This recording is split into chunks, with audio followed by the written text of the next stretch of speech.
2022 July 27 ബുധനാഴ്ചയിലെ Chandrika ദിനപത്രത്തിൽ Mustafa Vakkalur എഴുതുന്നു. ഭരണഘടനയുടെ മഹത്വം. അംബേദ്കർ ദലിത് ഐക്കൺ മാത്രമായി ചുരുക്കപ്പെടുന്ന കാലഘട്ടത്തിൽ ജീവിക്കുന്ന നാം, അദ്ദേഹം ഇന്ത്യൻ ജനാധിപത്യത്തിന് നൽകിയ അമൂല്യ സംഭാവനകളെയും തമസ്കരിക്കാനോ ദിശാശൂന്യമാക്കാനോ ഉള്ള ഏതൊരു ശ്രമത്തെയും പല്ലും നഖവും ഉപയോഗിച്ച് പ്രതിരോധിക്കുക എന്നത് ഓരോ പൗരന്റെയും കടമയായി മാറുകയാണ്. 1935 ബ്രിട്ടീഷ് പാർലമെന്റ് പാസാക്കിയ ഇന്ത്യ ഗവൺമെന്റ് ആക്ട് കോപ്പിയടിച്ചതാണ് ഇന്ത്യൻ ഭരണഘടന എന്ന് വിമർശിക്കപ്പെട്ടിട്ടുണ്ട്. PR Deshmukh, professor N Srinivasan തുടങ്ങിയവരൊക്കെ പണ്ടേ ഇത്തരം വിമർശനങ്ങൾ ഉയർത്തിയവരാണ്. ഭരണഘടനയുടെ ശില്പിയായ BR അംബേദ്കർ തന്നെയും 1953 സെപ്റ്റംബർ 2-ാം തീയതി രാജ്യസഭയിൽ ഇങ്ങനെ പറയുകയുണ്ടായി: സർ, ഭരണഘടന ഉണ്ടാക്കിയത് ഞാനാണെന്നാണ് എന്റെ സുഹൃത്തുക്കൾ പറയുന്നത്. അത് കത്തിക്കുന്ന ആദ്യ വ്യക്തിയായിരിക്കുമെന്ന് പറയാനും ഞാൻ തയ്യാറാണ്. ഇത്തരം വിമർശനങ്ങൾക്ക് പക്ഷേ മൗലിക സ്വഭാവമുണ്ട്. പ്രാജ്ഞമാനനീയരായവരുടെ ഉത്തരവാദിത്ത ചിന്തയുടെ നിർമ്മിതികളാണ് ഈ വിമർശനങ്ങൾ. എന്നാൽ ഭരണഘടനയെ പാടെ നിരാകരിക്കുകയും പ്രതിലോമമാണ് അതിന്റെ അന്തഃസത്ത എന്ന് ധ്വനിപ്പിക്കുകയും ചെയ്യുന്നത് രാജാവ് നഗ്നനാണ് എന്ന് വിളിച്ചു പറയുന്നതിന് തുല്യമാണ്. ഈ കാലം ജനാധിപത്യ പക്ഷത്തു നിന്നും കേൾക്കാൻ ആഗ്രഹിക്കാത്ത അക്ഷന്തവ്യമായ വ്യതിചലനമാണ് അത്. ഭരണഘടനയുടെ നിർമ്മാണം പൂർത്തീകരിച്ചുകൊണ്ട് ഭരണഘടനാ അസംബ്ലിയിൽ 1949 നവംബർ 25-ന് അംബേദ്കർ അവസാനമായി നടത്തിയ സുദീർഘമായ പ്രസംഗം പഠിക്കേണ്ടതുണ്ട്. ഇനി കാര്യങ്ങൾ തെറ്റായി സംഭവിച്ചാൽ നമ്മയല്ലാതെ മറ്റാരെയും കുറ്റപ്പെടുത്താൻ നമുക്കാവില്ല എന്ന ദീർഘദർശനം ഇന്ന് പുലരുകയാണ്.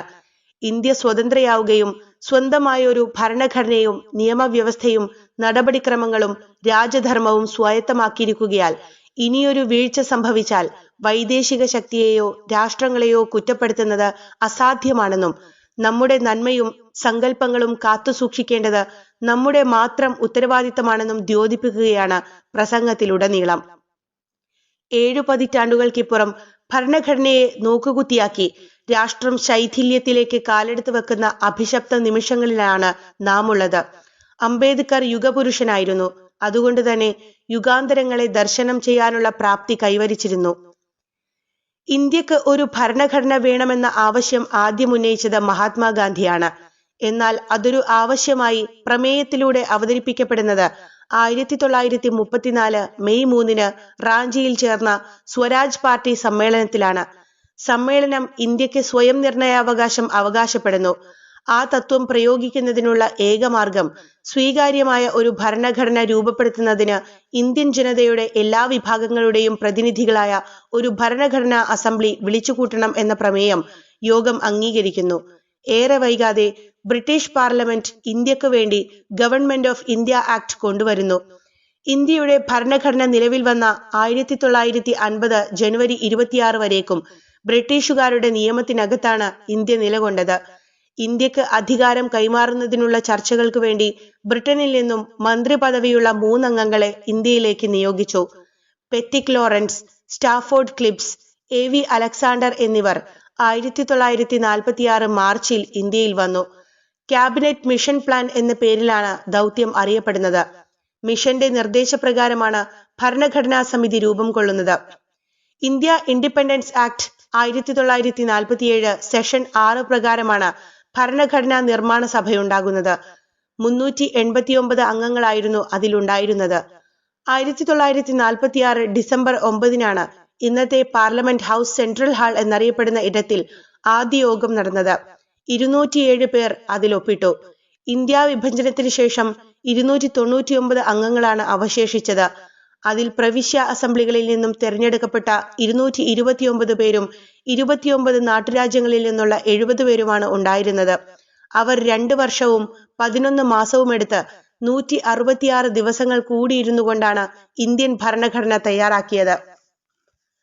വിഭജനമേൽപ്പിച്ച മുറിപ്പാടുകൾ ഉള്ളം നീട്ടിയെങ്കിലും ഇനിയൊരു മുറിവ് അസഹനീയമാണെന്ന് ഓരോ അംഗത്തിനും ബോധ്യമുണ്ടായതിനാൽ ഭരണഘടനാ നിർമ്മാണം ലോക ചരിത്രത്തിൽ അതുല്യമായ ഒരേടായി പരിണമിച്ചു. പ്രതിലോമകരവും വിദണ്ഡാത്മകവുമായ വാദഗതികൾ ഏറെ ഉയർന്നുവന്നുവെങ്കിലും മഹാഭൂരിപക്ഷം വരുന്ന രാഷ്ട്രമീമാംസകർ അവരുടെ ഉൾചിന്തയുടെ രാശിയിൽ മനനം ചെയ്ത് പരിപാകമാക്കിയത് തന്നെയാണ് ഇന്ത്യൻ ഭരണഘടന. 80% അംഗങ്ങളും കോൺഗ്രസ് പാർട്ടിയിൽ നിന്നായിരുന്നു. എന്നാൽ എല്ലാ വിഭാഗം ജനങ്ങളെയും പ്രതിനിധീകരിച്ചുകൊണ്ട് സഭയിൽ അംഗങ്ങളുണ്ടായിരുന്നു. അവർ അവരുടെ പാർട്ടികളുടെയോ തിരഞ്ഞെടുക്കപ്പെട്ട സംസ്ഥാനങ്ങളുടെയോ ജാതി മത വർഗ സങ്കുചിതങ്ങളുടെയോ വിപ്പുകൾക്കും താൽപര്യങ്ങൾക്കും വൈരനിര്യാതന ബോധ്യങ്ങൾക്കും വിധേയരായിരുന്നുവെങ്കിൽ ഇന്ത്യ ലോകത്തിനു മുമ്പിൽ തലകുനിക്കേണ്ടി വരുമായിരുന്നു. എന്നാൽ അതുണ്ടായില്ല. 1946 ഡിസംബർ 13 ജവഹർലാൽ നെഹ്റു ലക്ഷ്യപ്രമേയം അവതരിപ്പിച്ചു. 1947 ജനുവരി 22 ലക്ഷ്യപ്രമേയം സഭ ഐകകണ്ഠ്യേന അംഗീകരിച്ചു.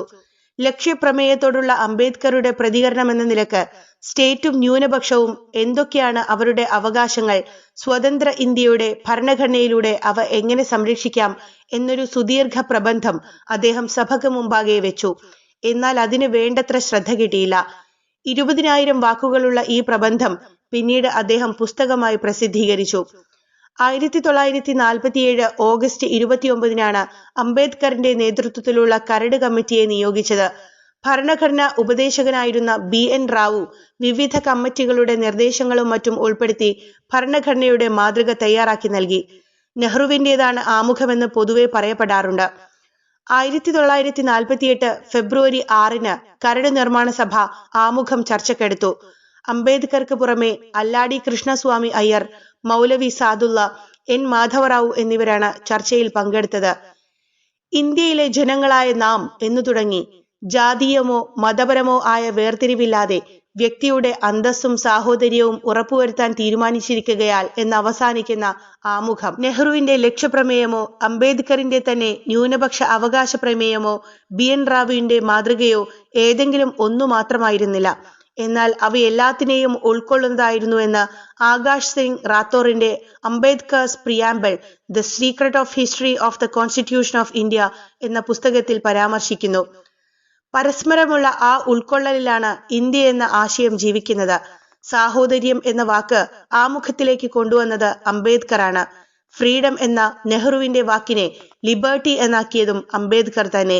ഇത് രണ്ടിനെയും ഫലത്തിൽ നിരാകരിക്കുന്ന ഫാസിസം ഇന്ത്യ ഭരിക്കുമ്പോൾ ഭരണഘടനാപരമായ ധാർമ്മികത ഉയരെ ഉയർത്തിപ്പിടിക്കാൻ നാം സർവസജ്ജരാവുക.